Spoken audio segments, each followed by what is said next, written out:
وَنُمَكِّنَ لَهُمْ فِي الْأَرْضِ، اور ہم زمین میں ان کو جو ہے وہ حکومت دیں. وَنُرِيَ فِرْعَوْنَ وَحَامَانَ وَجُنُودَهُمَا مِنْهُمْ مَا كَانُوا يَحْذَرُونَ، اور ہم فرعون کو اور حامان کو اور ان کی فوجوں کو وہ سب کچھ دکھا دیں جن کا ان کو ہر وقت اندیشہ رہتا تھا.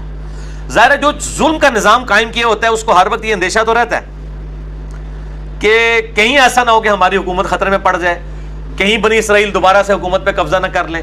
یہ جو ہر وقت کھٹکا رہتا تھا، اللہ تعالیٰ فرمایا کہ ایسی نہ پھر کھٹکا صحیح بھی کر دیں، واقعی انہوں لوگوں کو جو ہو بھی جائے وہی کچھ ہو جائے جو ان کو ہر وقت دھڑکا لگا رہتا تھا. اور بعض اسرائیلی روایتوں میں ملتا ہے کہ ان کے مطلب ان کی کتابوں میں یا نجومیوں کے ذریعے جو بھی شیاطین بعض اوقات کچھ خبریں جھوٹی سچی مکس کر کے کاہنوں کو پڑھا دیتے ہیں کہ ان کو یہ بات پتہ تھی کہ بنی اسرائیل میں ایک ان کا منجی بن کے پیدا ہوگا. اور ظاہر وہ خود بھی کہتے ہوں گے، ان کے پاس بھی اپنی کتابوں میں یہ موجود ہوگا. جس طرح جو ہے وہ یہودی عرب کے کہا کرتے تھے جو ہے اوس اور خزرج کو کہ اے مشرکین عرب، آج تو تم جنگوں میں ہم سے جیت جاتے ہو، لیکن جب وہ پیغمبر آخر الزماں آئیں گے نا، ان کے ساتھ مل کے ہم پوری دنیا پہ حکومت اپنی قائم کر لیں گے. وہ پیغمبر آخر الزماں آئے، یہودیوں نے ایمان قبول نہیں کیا. اوس اور خزرج جو یہ سنا کرتے تھے کہ ایک منجی بن کے آئے گا ان کا نجات دہندہ، جس کے ذریعے اللہ تعالیٰ ریولوشن برپا کرے گا، اور جب ان کو یہ دعوت پہنچی انہوں نے کہا کہ اس سے پہلے کہ یہودی اس نبی کو اپنا پیغمبر مان لیں، ہم کیوں نہ بت پرستی چھوڑ کے اس کو اپنا نبی مان لیں اور لیڈر مان لیں اور ہم دنیا کے اوپر حکمران بن جائیں. اور یہودی جو ان کو دھمکی لگایا کرتے تھے، جو سورہ بقرہ میں آتا ہے کہ نبی علیہ السلام کے وسیلے سے دعائیں کیا کرتے تھے، وسیلے سے نہیں کہ اللہ تجھے نبی کا وسیلہ، وہ یہ کہا کرتے تھے اللہ اس نبی کو جلدی جلدی بھیج تاکہ ہم اس کے ذریعے دنیا کے لوگوں پر جو ہے وہ اپنی حکومت قائم کریں. اے نبی، آپ کے آنے سے پہلے آپ کے وسیلے کے ذریعے دعائیں کیا کرتے تھے، جب آپ آگے تو آپ کے انکاری ہو گئے. اور جو انکاری تھے، جو بت پرست تھے، انہوں نے اسلام قبول کر لیا. یعنی وہ ہدایت جو ڈائریکٹلی بنی اسرائیل کے لیے تھی، وہ انڈائریکٹلی اوس اور خزرج کے لیے ہدایت کا سبب بنی. اور نبی علیہ السلام کی ریولوشن کو 4 چاند اسی وقت لگے جب اوس اور خزرج نے ایمان قبول کیا مدینہ شریف میں. اور پھر دیکھیں انہوں نے رومن امپائر بھی الٹ دی اور پرشین امپائر بھی الٹ دی. 3 بر اعظموں پہ ود ان 7 ایئرس اسلام کا جھنڈا گاڑ دیا. یہ وہی مشرکین عرب تھے جن کو امی، ان پڑھ، جاہل کہا کرتے تھے یہ یہود. ذالک فضل اللہ یؤتیہ من یشاء. اس سے یہ بات بھی پتہ چلی کہ اللہ کی کتاب اور اس کے پیغمبر کو اگر کوئی اجڑ قوم بھی پکڑ لے صحیح معنوں میں، وہ دنیا کی امام بن سکتی ہے. اور اللہ کے پیغمبر کو اگر بڑے بڑے علماء یہود کے جن کے پاس اتنا نالج تھا اور وہ لوگوں کو بتایا کرتے تھے کہ آخری نبی آئیں گے، انہوں نے ایمان قبول نہیں کیا، پیغمبر کی بات نہیں مانی، اللہ نے ان کو ذلیل و خوار کر دیا. اس میں یہ درس بھی ہے. تو یہاں پر بھی آپ دیکھ لیں کہ ان کو خدشہ رہتا تھا کہ کوئی منجی بن کے آئے گا اور وہ الٹ کے رکھ دے گا سب کچھ. تو اللہ تعالیٰ ماتے ہم چاہتے تھے جس چیز کا خدشہ ہے نا، جس شاید انہوں نے ڈر لگے نا، وہ دکھا بھی دئیے کہ ہو ہی گئی جائے تھوڑے نال، جس ڈرتے رہتے ہو کدھر آئے نہ ہو جائے، لو پھر ہو گئی جائے. وَأَوْحَيْنَا إِلَىٰ أُمِّ مُوسَىٰ، ہم نے موسیٰ علیہ السلام کی ماں کو وحی کی، یعنی الہام کیا. اگلی امتوں میں وحی کا سلسلہ غیر انبیاء پہ بھی ہوا کرتا تھا، کشف بھی ہو جایا کرتا تھا، الہام بھی ہو جایا کرتا تھا، لیکن ختم نبوت کی وجہ سے اس امت کے اندر اس کو بین کر دیا گیا سوائے مبشرات یعنی خوابوں کے.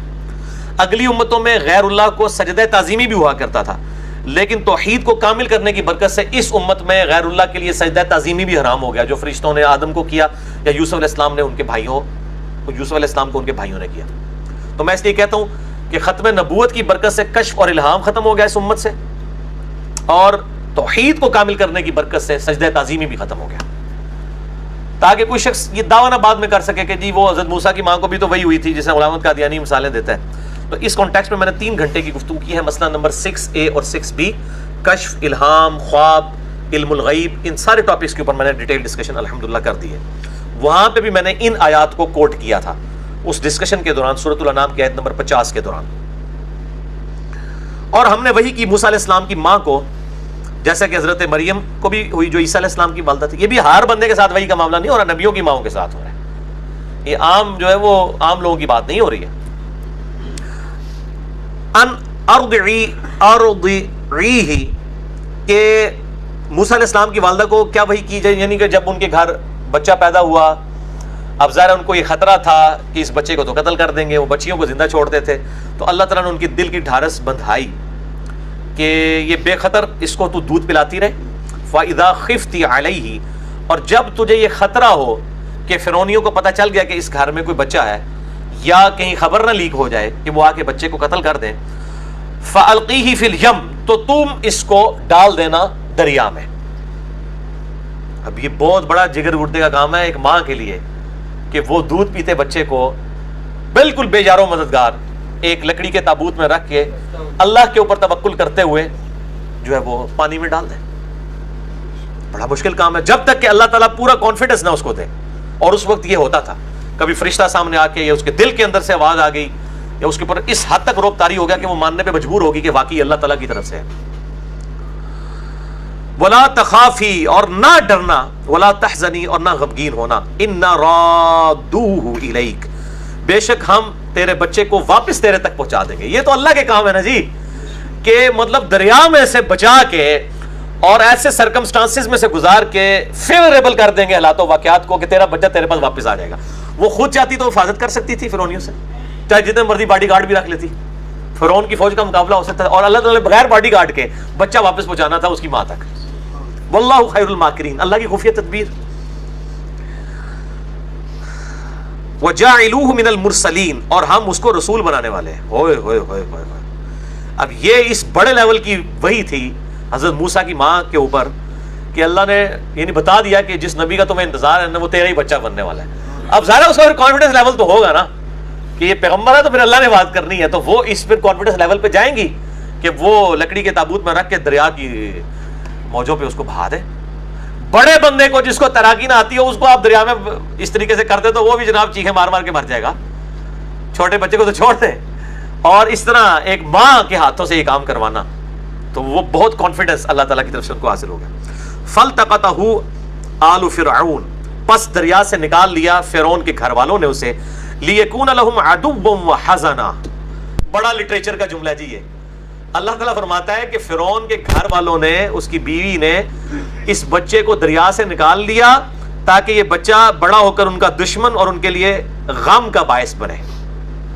وہ یہ سمجھ رہے کہ ہمارے لیے جو ہے وہ خوشی کا باعث بنے گا, چلو وہ بے اولاد تھے کہ ہم اس بچے کو پال لیں گے آگے آ جائے گا. اور اللہ تعالیٰ فرماتا ہے ہم نے اس لیے کہا کہ بچوں پالو انہوں تاکہ یہی توڑا جڑا بیڑا گرک کرے. وہ قرآن پاک میں بھی آتا ہے نا, اللہ تعالیٰ فرماتا ہے یہ منافقین جو ہے اپنی اولاد پہ اتراتے ہیں, ہم تو چاہتے ہیں کہ اس اولاد کے ذریعے ان کو دنیا کی زندگی میں عذاب دیں. کئی اولاد ایسی ہوتی ہے کہ اس وقت تو رو رو کے مانگی ہوتی ہے, بعد میں کہتے ہیں یا اللہ اس تو چنگا سی چوکل ہے, انہیں پورے گھر کا سامان ہی بیچ دیتا ہے, نشئی ہو گیا ہے, پوڈری ہو گیا ہے, اس نے پورے گھر کا سامان ہی بیچ دیا ہے نشے کی وجہ سے. تو پھر بندے کہتے ہیں یار شکر ہے یار اس نے چنگا سی کوڑی ہو جاتی, یہ بھی لوگ کہتے ہیں. تو اللہ تعالیٰ فرما رہا ہے کہ فرعون کے گھر والوں نے اس کو اٹھایا, اپنی طرف سے یہ سمجھ کے اٹھایا چلو ہم اسے پال لیں گے, کوئی لاوارث بچہ آ رہا ہے تو ہم نے اس لیے کیا تاکہ ان کا دشمن اور ان کے لیے غم کا باعث بن کے یہ انہی کے سامنے جو ہے وہ جوان ہو. ان فرعون و حامان بے شک فرعون اور حامان و جنودہما اور ان کی پوری فوج کانوا خاطئین وہ بڑے ہی خطا کار تھے. بنتے بڑے فنیر تھے, بڑے سمجھدار تھے, ادھر وہ جو ہے وہ خطا کھا گئے کہ ان کے دماغ میں بھی بات نہ آئی کہ ہم سارے بچے قتل کر رہے ہیں کہ وہ کہیں بچہ نہ پیدا ہو جائے, اور جو بچہ اس طریقے سے ہے ان کے یہ دماغ میں بات نہیں اللہ نے آنے دی. ان بڑے سیانے بنتے سن لیکن اتنے ساری سیاحت انہوں نے ختم ہو گئی خطا کر کے. یہ دیکھیں کیا لفظ استعمال کیا ہے کہ سارے کے سارے دھوکہ کھا گئے. واللہ خیر الماکرین کہ یہ وہی بچہ ہے. وقالت امرأۃ فرعون اور فرعون کی بیوی نے کہا, اس کی عورت نے کہا, قرۃ عین عین لی ولک کہ اے میرے خاوند میرے سرتاج دیکھیں یہ بچہ. اور پھر بچہ بھی اتنا خوبصورت تھا کہ وہ فرعون اس کی بیوی سب لوگوں کا دل اس کی طرف اٹریکٹ بھی ہو گیا. اب وہ بیوی کہہ رہی ہے کہ اپنے خاوند سے یعنی فرعون سے کہ دیکھیں یہ جو بچہ ہے یہ تو ہماری آنکھوں کی ٹھنڈک بن جائے, اور تیرے لیے لا تقتلوا اسے قتل مت کرو. یعنی ایک لمحے کے لیے فرعون کو بھی خیال آیا کہ اس کو میں قتل کر دوں.